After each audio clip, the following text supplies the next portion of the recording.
so that you can protect yourself.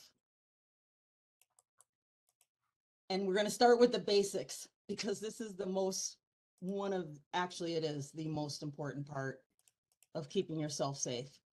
In today's world, I guess you hear that people get hacked like almost every single day. And do we all know what it means to be hacked? Well, hacking means that someone has access to your account. And that means that they stole your password or they were able to trick you into giving information that they needed to get in. And this happens every day. Often it's just due to poor password management. They've done studies. People still use password 123. And the hackers know this. So that's how they get in. So what you should do, because there's so many passwords now that you have to keep track of, it just gets really complicated because it used to be that you only had to have like 4 letters. Password used to be just like a word. And now passwords have to be a minimum of 8 characters or 12 characters. They have to have, they have to have letters, they have to have numbers, and they have to have a special character before they'll be accepted. I don't know if you've noticed sometimes when you're setting your password, you're like, why isn't this working? Why isn't this working? Well, make sure that you have done all the things that they say that you need to have a good password. So, have you ever wondered how you can possibly remember all of these passwords while still making them secure? This is a really cool trick, and it's cool to see ISC do this. One of my instructors also told us about this in class. I think it's great. What you do is you make a password a phrase. You like a saying or even lyrics to a song. Oh, I don't know why this is stuck in my head. I got sunshine on a cloudy day. Those could all be password phrases. And then what you would do is you can substitute out maybe the vowels with special characters, like folks like to use the @ sign for A and the number 3 for 3. They actually have the name in the industry. They call it leak speak. I have no idea why, but that's how you can get your special characters in there, is you can actually help use it as a substitute for letters. So once you have these together, you want to make sure this actually prevents you from having passwords that are repetitive, like A or 1 2 3 4 5 6. And it makes it more context specific and easier for you to remember, because there is at least one password that you always need to remember, and it's usually a master password. So that's why this phrase thing is really cool. I really love it. And also remember, never, ever, ever, ever, ever, ever share your passwords with anyone. The other thing is use passwords on lock screens for your mobile devices. I don't know if many folks know, but sometimes they also offered, in addition to just using numbers to unlock your phone, you can use characters, alphanumeric, and I use that. It's harder for people to see and look over my shoulder and know what I'm doing. But that's how they typically get your passwords, just from over the shoulder. You're hanging out somewhere in public and you open up your phone and they're watching to see what you're plugging in. So the more difficult, the better. Now, the other thing about the basics of passwords is that you need to store them in a secure place. And we have these things that are called password vaults and managers. So when you create them, you also have to make them unique for every account. You do not want to use one password for several accounts, or actually, you do not want to duplicate them at all, because once a bad actor figures out that password, they now have access and they will do searches to see, oh, what will this password open? So that's why you always want to have a different password for every single account that you're using on the internet. But the cool thing is that there are software and mobile applications that will help you securely store these passwords. There's like companies that have password vaults, and they'll store that along with secret questions. And it's really, really helpful. It's just like a bank vault in which you have to have a key to get in. So as long as you're using a legitimate company, this can be, really safe, and it's easy to use. And when you go to the internet sites like, your shopping or your banking, your password vault or manager will automatically fill in the username and password fields for you. So you don't have to remember all these different logins. However, you do have to remember your master password for any type of password manager or vault that you're using. And that one needs to be very long and secure because it is really most important. You cannot forget this master password. So again, that's why I like the phrase concept, because that one you do need to remember. Also, just if you don't know, Apple iPhone and Android have their own free ways available to you to handle your passwords. iPhone provides what they now call the password manager. They used to call it some other kind of key, the Apple key or something like that before, but now it's called the password manager. And it will create and it will store these passwords for you. And it can also provide the second step authentication that you are seeing more and more and more, and also that you should set up for all of your accounts. You always want to have that second step authentication. And when we say authentication, authentication means that this is something that you personally have or are, not just a number or something. So they'll use things like a biomarker, like on Apple, it uses my face. Or there could be like a pass key that you have set up and it's already in the vault. And again, it's something that you have that phone. And then for Android, Google also offers you a free way to store your passwords, and that's online. In fact, everything really is online. Everything goes to the cloud, but the easy way to get to Google's passwords, very easy, is passwords.google.com. When you're signed into your account, you can go there and you can look and see all the passwords you have. And they will also even tell you whether some of these passwords may have been breached.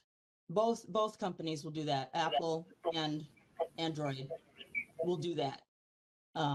If they find these passwords on the dark web, then they will alert you that there's been a breach and you need to change this password.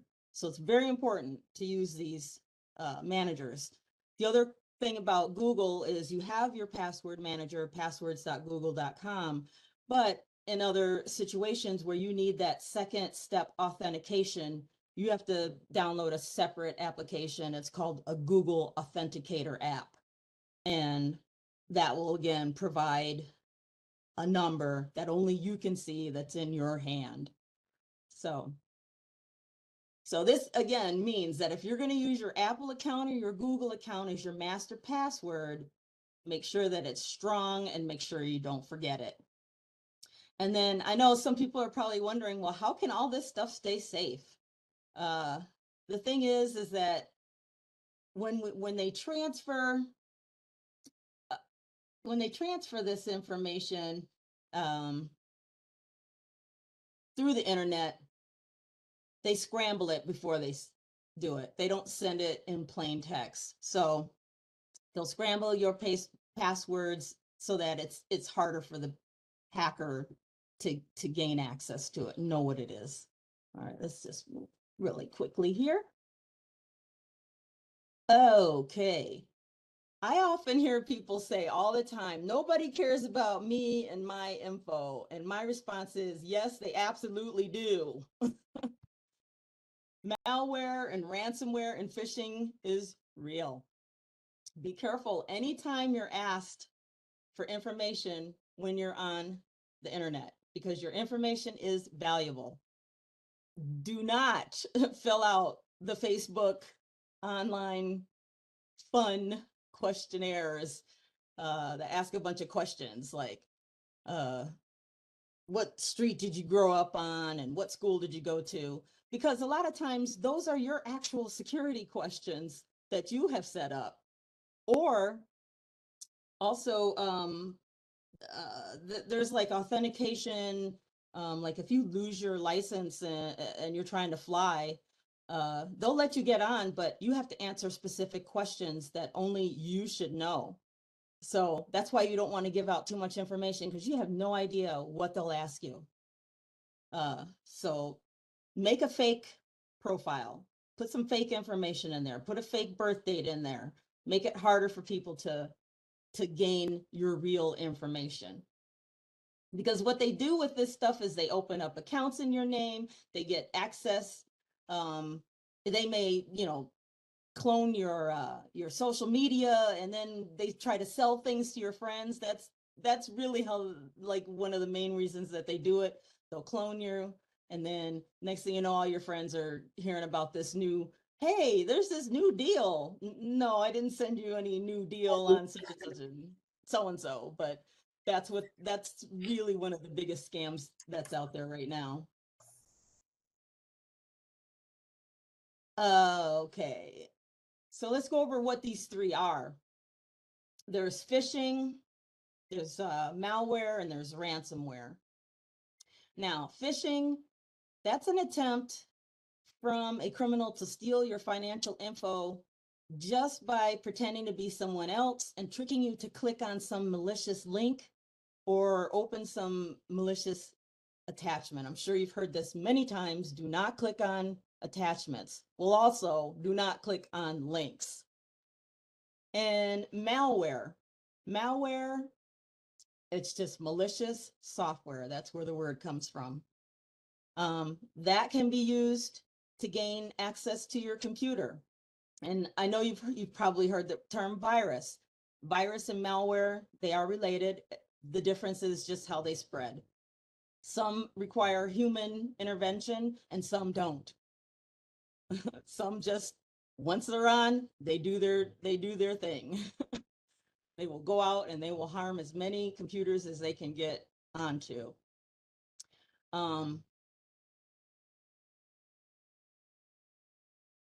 The biggest thing that they're programmed to do, though, is to give the hacker or the criminal a way to access your account, a way to find your credentials, your usernames and your passwords. That's what they're designed to do. And then there's ransomware. I'm sure you've heard about ransomware in the healthcare industry all the time. You get emails, or you get a mail, and you get something in the snail mail that says that your information was found on the dark web because some healthcare association was hacked. A lot of times they hold them ransom, and they can't get to their information unless they pay this ransom. Well, they do the same thing to people. It's the same kind of a malware situation where they will actually lock up your information unless you pay to get it back. They'll hold on to your photos or documents, or they can threaten to release them, etc.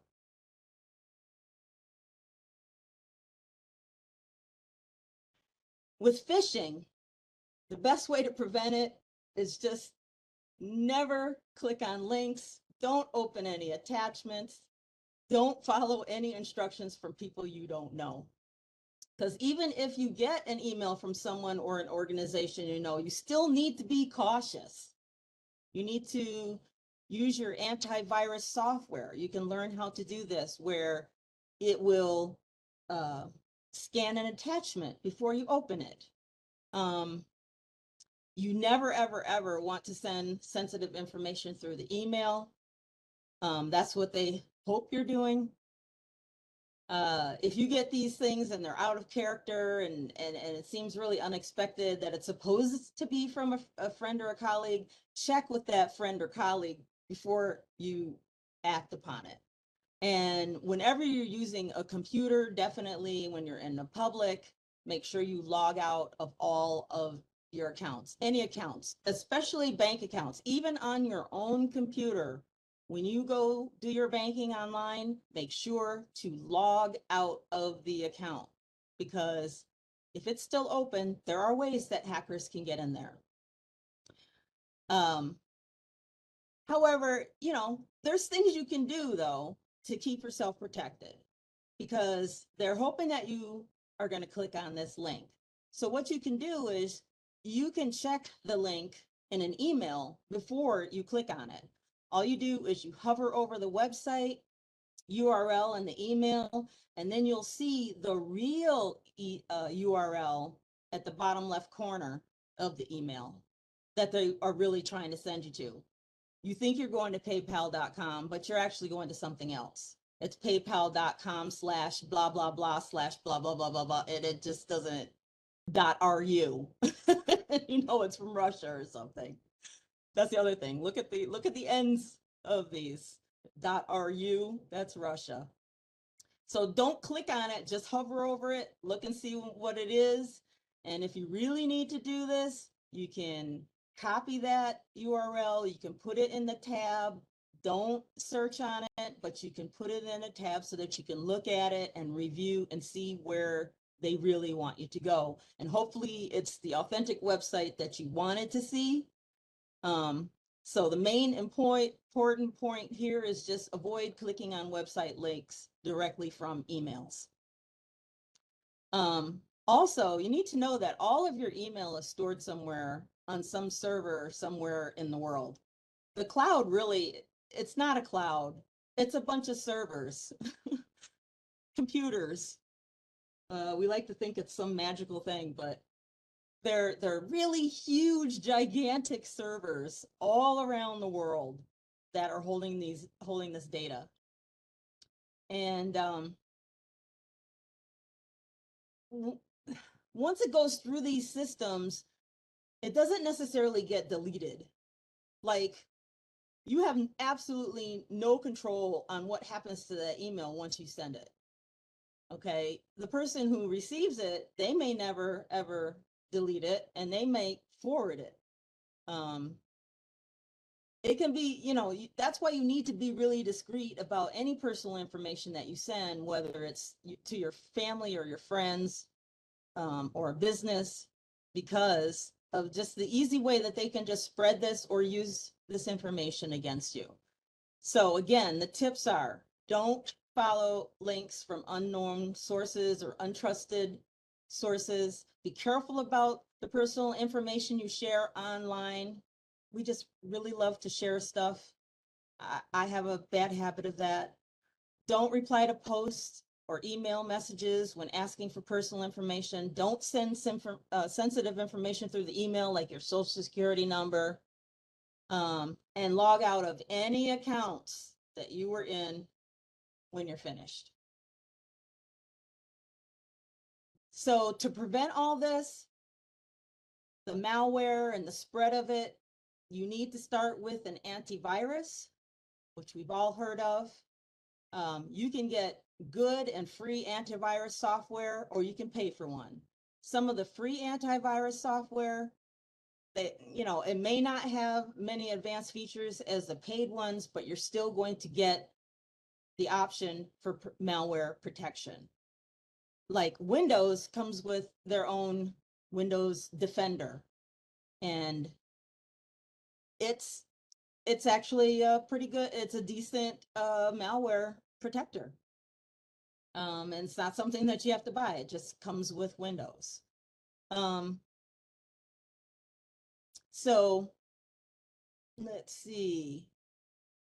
But the key about this, though, is that your antivirus software is only as good as you allow it to be, because programs get updated. Okay, these programs for your computer, your tablet, and your mobile, they need to be updated regularly, because when a hacker finds a weak spot and they're able to breach systems easily, what the company will do is they'll send out a patch to repair that hole, to repair that breach. And that's where they end up. They end up in the updates. So the updates can install new features, really cool features and stuff, and fix simple problems. But in most cases, those updates come with a security update. So that's why you should never, ever wait and let them build up. Because again, as the viruses change and the malwares change, and new information is gathered from the field, that information has to be updated constantly in your system. So the best thing to do is to put your phone and your computer on an automatic update, so that you don't have this extended period of time when you're vulnerable. Okay. They look for the people that don't follow the rules. That's how they do it. Even though there's a fix, they know there's a bunch of people that didn't do it. So technology scams, that is really what it's all about right now on the internet. All these modern scams all use some form of technology, and they are heavily targeting, right now, they're heavily targeting the SMS text messaging. And why are they doing this? Because you get these benefits.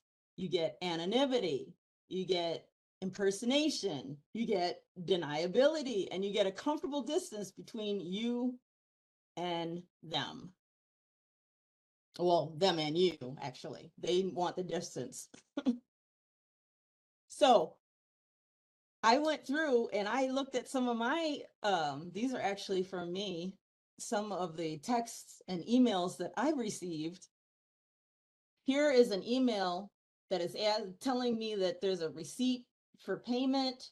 It starts out, a productive day starts with peace of mind. Your invoice is attached. Well, the first thing is like, wait a minute, a receipt for payment, but you're also sending me an invoice? What? And the other weird part about this one, it was selling me Norton antivirus. I haven't used Norton in years. Why are they saying that I paid 500 and something dollars for Norton? I did not. And the other weird thing they did was they didn't say Dear Lena in the actual email. They said, Dear Lena at so-and-so.com, which was kind of weird. They addressed my email. So these are things are kind of out of place. It just gets me with the payment, the receipt and the invoice. It's just like, okay. Oh, and these, I'm sure everyone should have at least gotten one of these. This is called smishing. This is the industry term for it. And the reason why they call it smishing is because it's SMS text and phishing, and you put it together and it equals smishing. This industry loves their terms. They love their little terminologies. So you've been smished. This is a really good one. How many of you have received the unpaid toll bill? And they say, oh, please settle it promptly. Thank you for your cooperation. It's, $6.99, and here's your payment. Secure.payment txid.top/pay. I mean, just that payment txid.top, that just doesn't sound right to me. So you want to look at who the sender is. You want to look at the phone number. That was the other thing on this that I didn't get in the picture, was that, oh, I don't know if it was this one, but it was just funny because the phone number was like an international number, and they're telling me that I have to pay a local toll bill. Okay. Then why are you sending me this from an international number? So anyways, what should you do? Don't click on it. Don't click on the link. Don't call the number.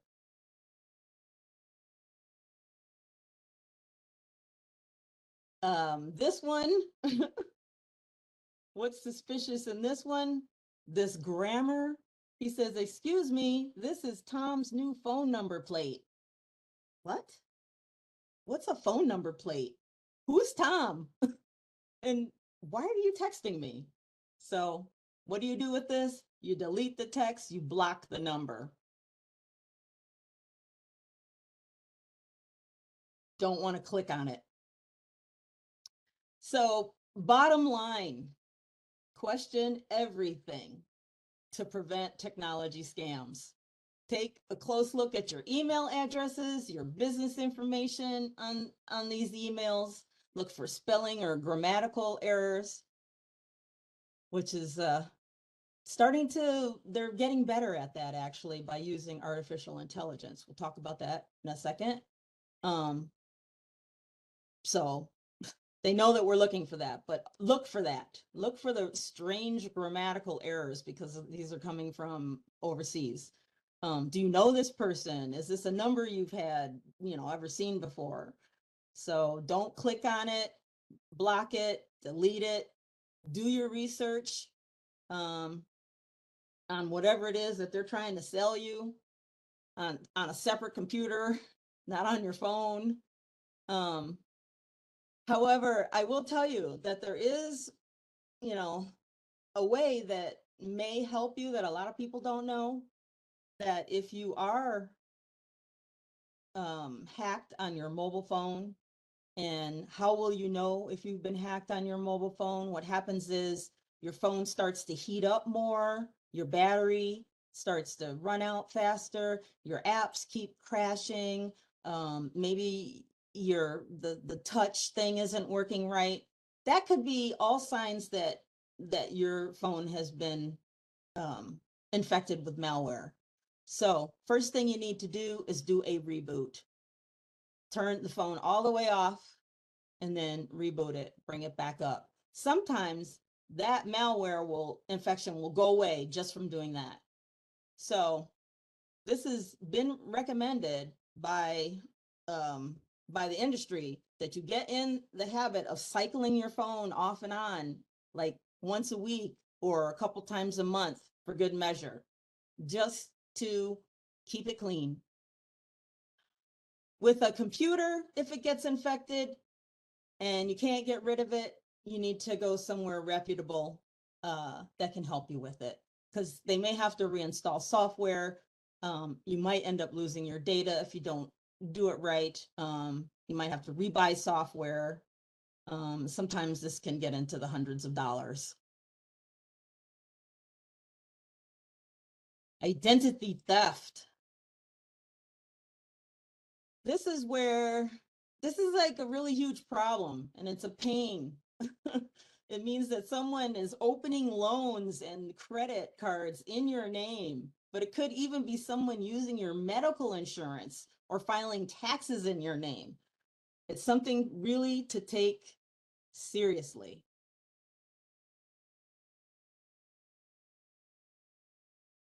So again, some ways to make it harder: using your password manager. Always keep in mind that you don't want to give information to people over the phone that you don't know, especially if they called you. Another thing that you can do is you can put a freeze on your accounts. You may need to, on your credit accounts, you may need to contact 3 credit bureaus separately, but it's fairly easy to do.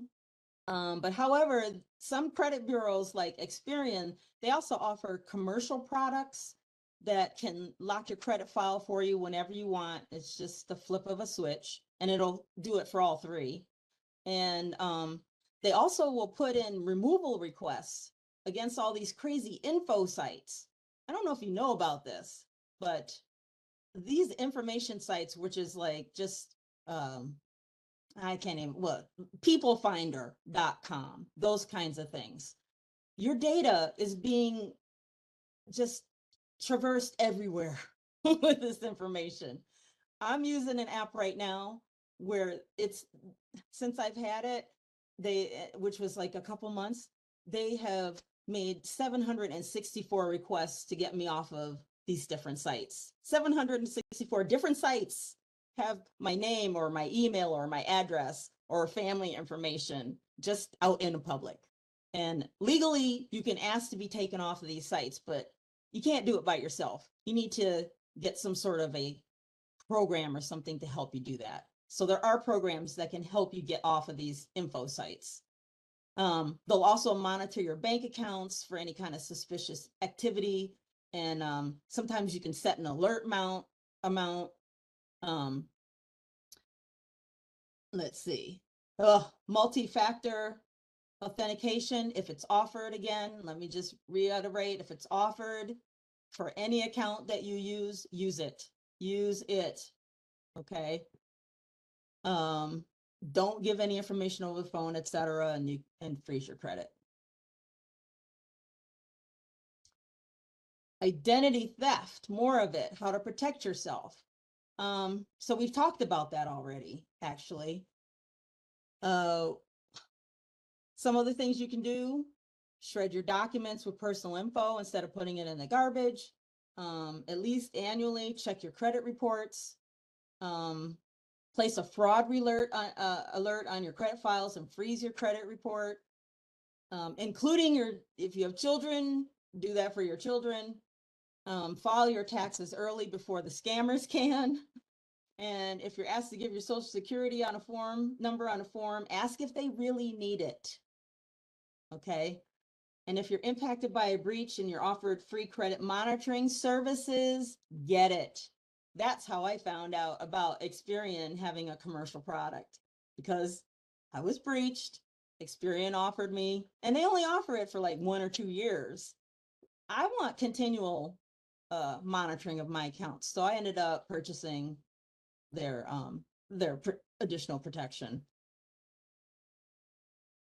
So like I said in the last slide, take action if something seems strange. If you're getting mail or notices for things that you did not sign up for, contact the credit bureaus and see what's happening with your account. Don't wait. It's better to look and find nothing than wait. And then if it happens, as with most things, stay calm. Don't get upset about it, because it's not going to help. Make sure you put a fraud alert on your account. That's separate from the lock. You can put a fraud alert, and those also have like a time period where the credit bureaus are particularly, it's on a heightened alert. And then this is something that you can work through and overcome. You just need to do the things that you can do to protect your going forward. And you can also contact the Federal Trade Commission and look up what to do. Also contact the local police. Believe it or not, this is criminal activity and it should be called out. Artificial intelligence.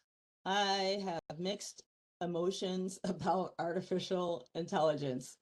Today, we live in an era where technology advancements to increase efficiency has been on the increase, and it feels like it's everywhere. That's because it is.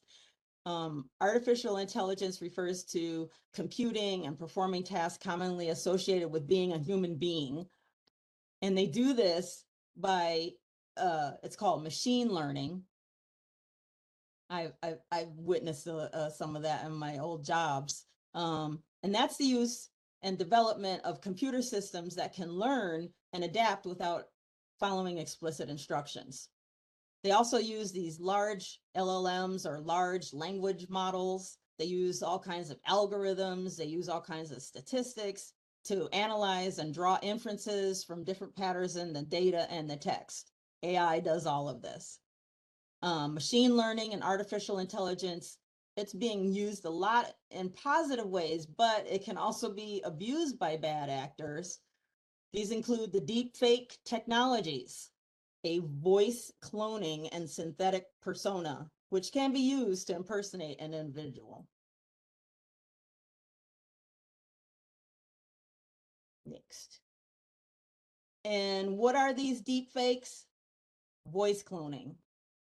This is the process where an AI program is used to create a digital copy of a person's voice. Typically, there's 3 steps. They do a data collection, where they get a data set of audio recordings of the person's voice.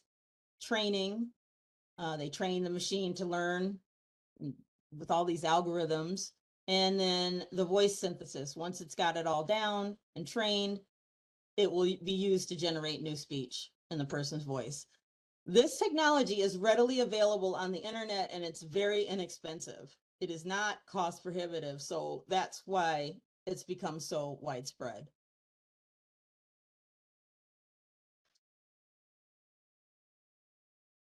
So these deep fakes, they're everywhere, especially on social media. So make sure you understand your sources again. Is that photo really from where it says it from? Does this seem plausible? Getting something from a friend, that doesn't mean it's true. And also think about setting up a family secret word. That way, if your grandma or your grandson calls from some bus station in Ireland and saying, I need $1,200 to get home, you can ask that person for the family password before you go sending it. So I'm going to try to go through these common scams really quick because I'm running out of time. Why are seniors targeted? Well, that's a no-brainer. Accumulated wealth, your credit scores, just because a lot of us were traditionally brought up to trust authority and be helpful. And we share our information with everybody now because you have to talk to your doctor, your caregiver, your government, everybody's in your business and you're just like giving it up. And so they use this. They know this human trait that we have. Some of the scams, IRS scams, romance scams, estate, title, rental assistance scams, you name it. Here's a case study real quick that delves into a real life situation. And this one was a victim. This grandparent was a victim of AI. And this is Maureen's story. On a sunny day, Maureen's phone rang. It was an unknown number, but she picked it up anyway. She had been waiting for a call from a new friend. Maureen heard a familiar voice on the phone, and before she could even say hi, she heard her grandson's voice say, Grandma, I'm in trouble. I need your help. I've been in a car accident and I'm going to the police station. I need $8,200 for bail and I need it quickly. Okay, remember, this is AI. It sounds just like your grandson. And then some attorney with your grandson jumps on the call and says, he hit a diplomat and he's in a lot of trouble. And I've advised that he or she, I've advised that, I'm advising you because this is a sensitive national matter. You don't want to tell anybody. Okay. Don't tell anyone what happened for 72 hours. Just go to the bank, withdraw the money, and deposit it. So what should Maureen do next? Think about why she's the person being called. Call your grandson for the number, see if she can get a hold of them, call members of his family, see if he's safe, contact the police department where he's being supposedly held, get information, get all that information gathered and try to verify it. So should she go to the bank? No, and no. So just know that they can pretend they're calling from anywhere. They can create a sense of urgency to wire the money. It sounds like your family. So have that family secret password set up. So Maureen went to the bank, and then when she was standing there, she decided to do some research. She called her daughter, and her daughter's like, well, he's sitting right next to me. So she put the money back in her account, and she went home. So go to the police department, file a FBI report, talk to your friends about what happened so they know how easy it can happen to them. And then create that code word again that only family members know. Ask for it in situations like this. The second one, See if I can say this one really quick. This one is a romance scam. You guys probably can figure this one out. Evelyn, she was retired. She moved to Florida. She had her husband had just died of cancer. And her friends had been encouraging her, oh, start dating again. It's time. So she creates this profile on Match.com, and shortly she's matched with some lovely guy named Robert Wilson. He's 62. He's about to retire, and he's looking to move close to where she is in Florida. So this goes on for a while. They get this long distance relationship. He calls a couple times a week.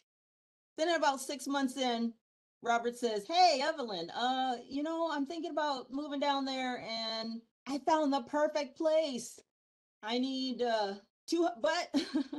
I need $204,000 to put on the house, but I won't have that money until I sell my old house.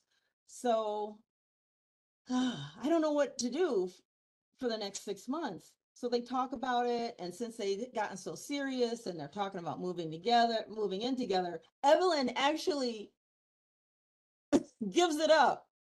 Hey, I've got a 401k that maybe I could borrow my money from. What? So what should Evelyn do before giving the money? Well, we all know what she should do. Think about this relationship. How well does she know Bob? Now, this apparently is a scenario where she has never met him. This is all online. Has she met any of his coworkers? Has she talked to her friends about this? Because sometimes the friends will say, hey, Evelyn, think, have you ever met this guy? What kind of long-term effect would it be if she took out $204,000 on her 401k? Is it going to affect her retirement plan? What if she pulls it out too early and she gets that penalty? That's not good. So long story short on this one, Evelyn wasn't very smart. She actually did take the money out. She did give it to Robert. And after she sent the money, what happened? Robert disappeared.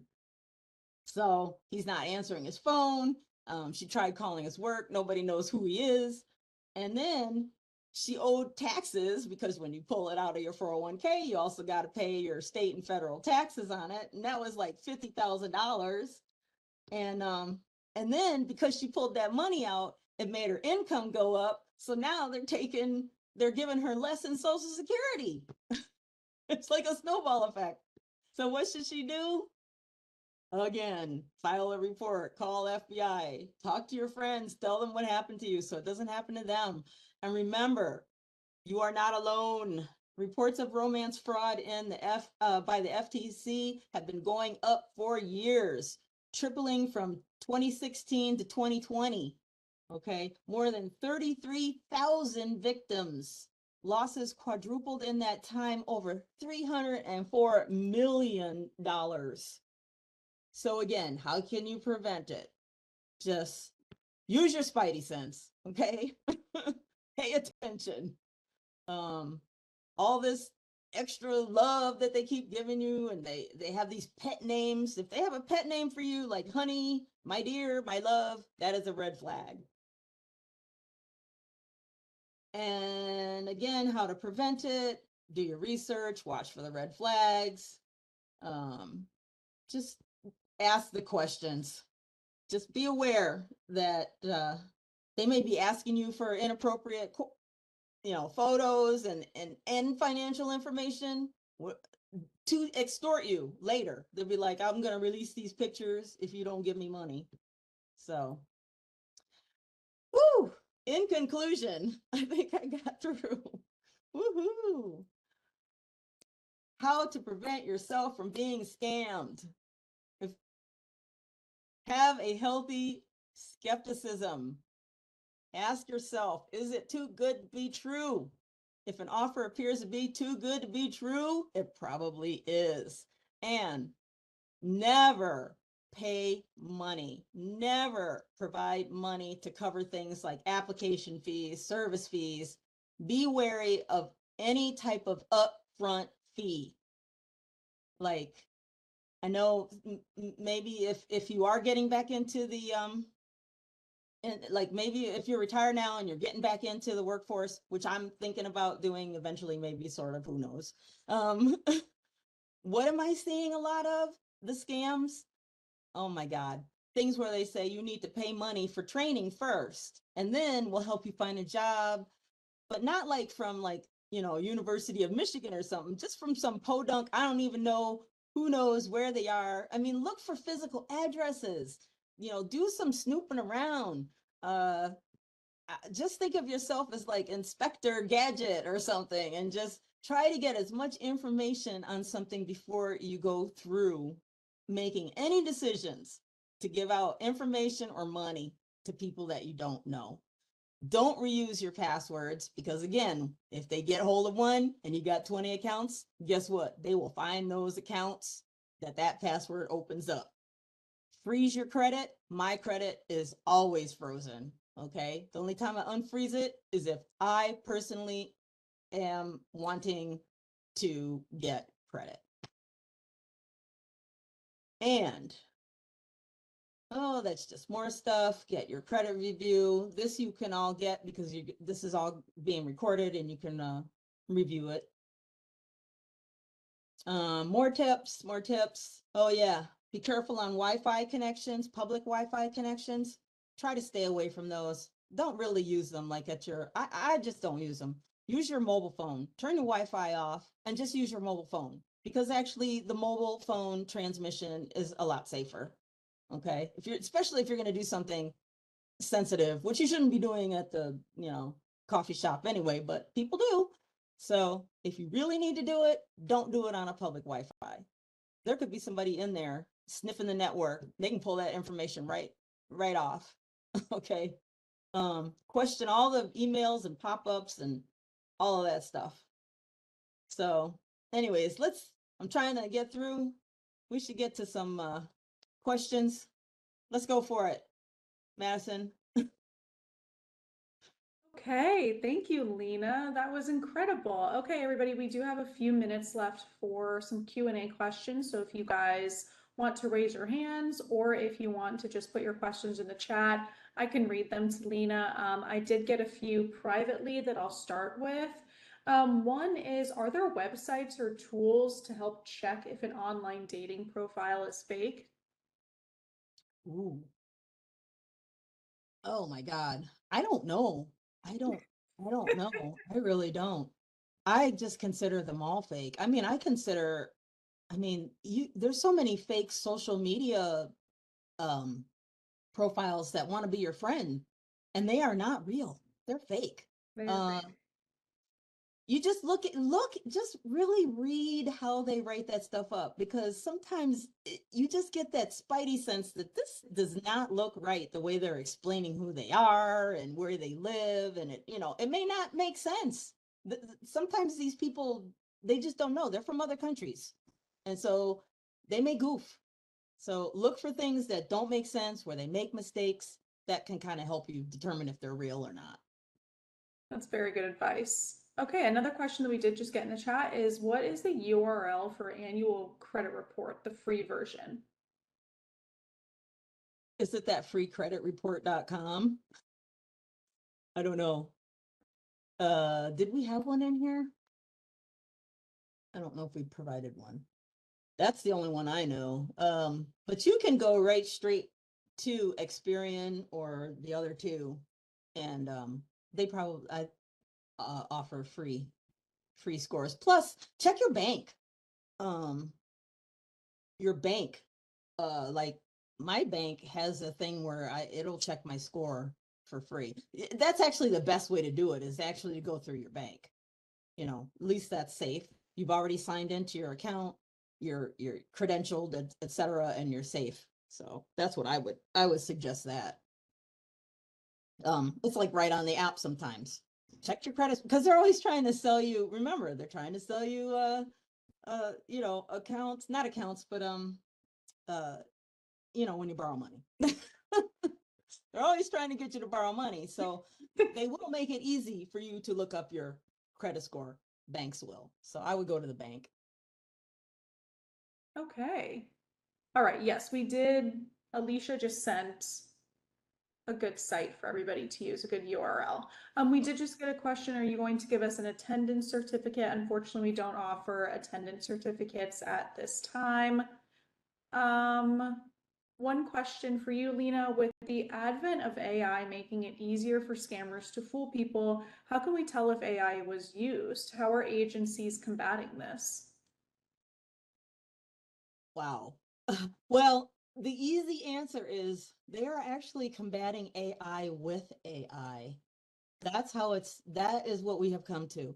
A lot of these, if you really have, if you, okay, some of these virus platforms, or I'm sorry, the companies that antivirus platforms and stuff, they do actually offer AI protection, a certain kind of AI protection in it. And that's how we're doing it. I mean, that's how we're doing it in the field too, using AI to fight AI.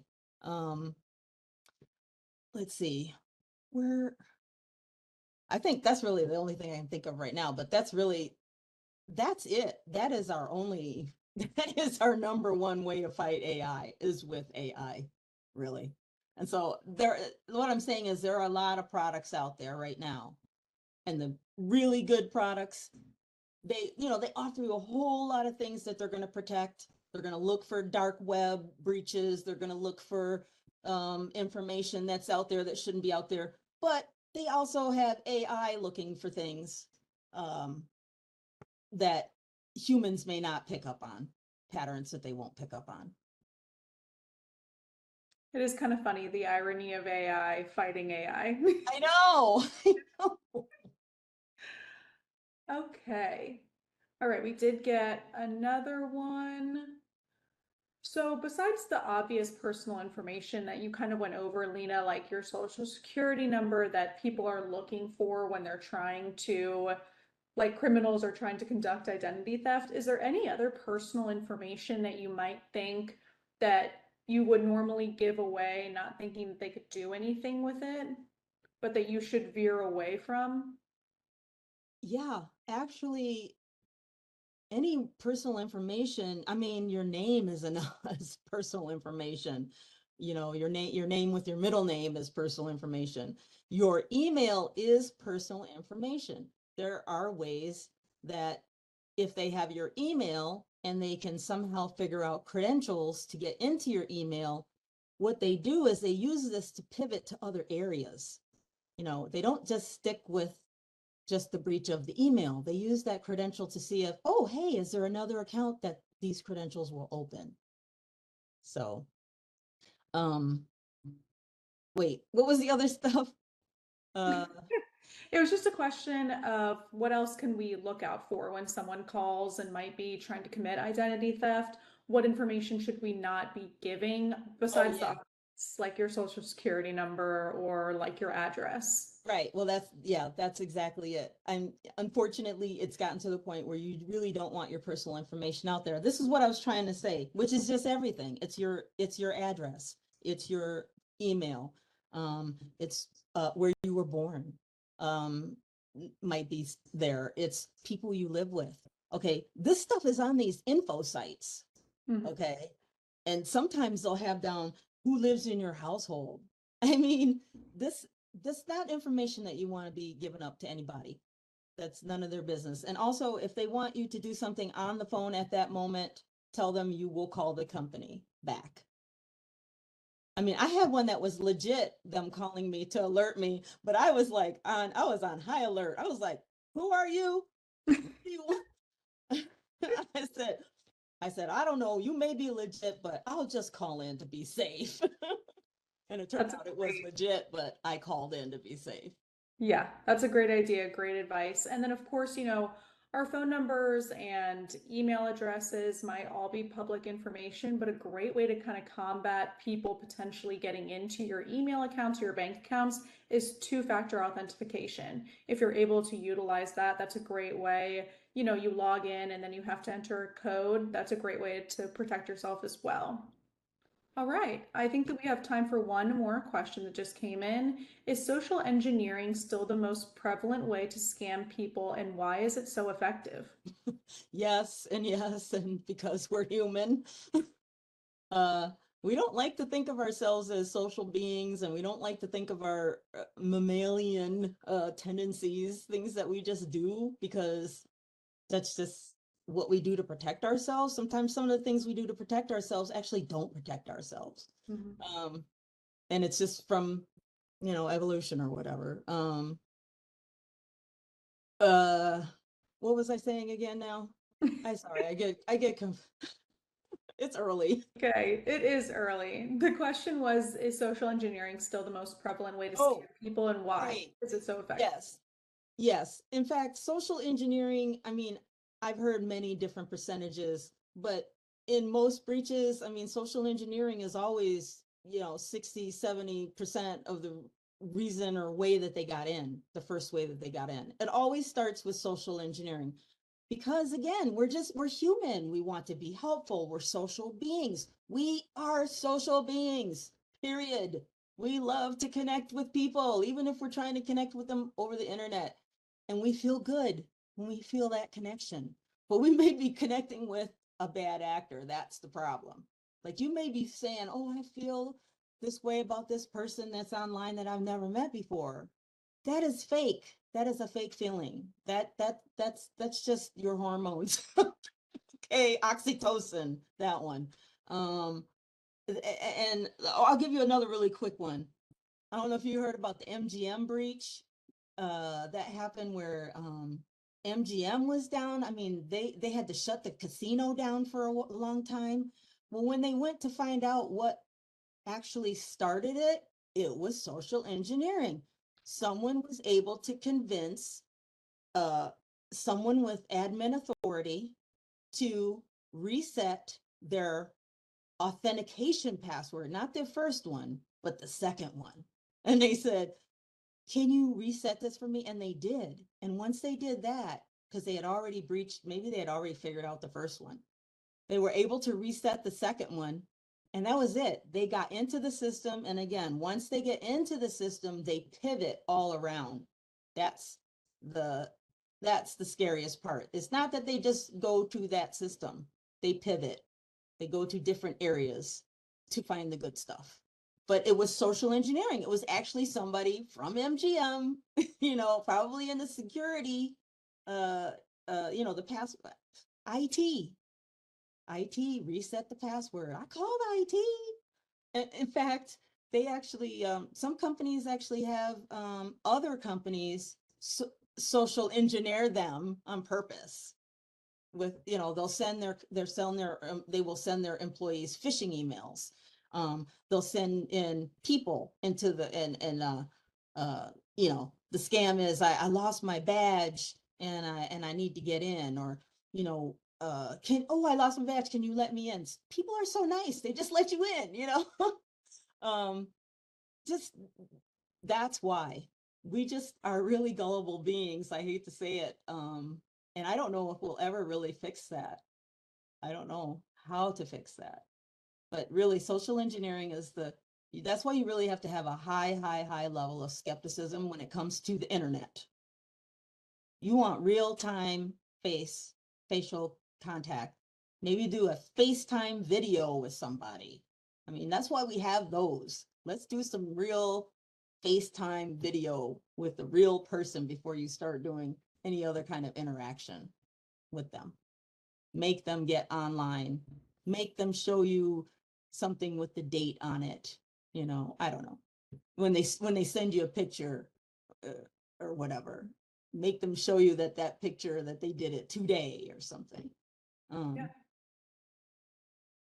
Also, if you have a choice to turn your location off when you're sending pictures to friends and things like that, turn it off. There's ways that you can turn it off in your phone so that whenever you send a picture like to Facebook or something, it doesn't send the tag, that geo tag, which says where it came from. Bad That is actors look for great that too. advice. Mhm. All right. Well, thank you all so much for joining us today. Lena, you did a wonderful job. Thank you so much. This was a great presentation. I hope that everybody enjoyed it and took something from it, and that hopefully this can help you in the future. Have a great rest of your guys' day, everyone.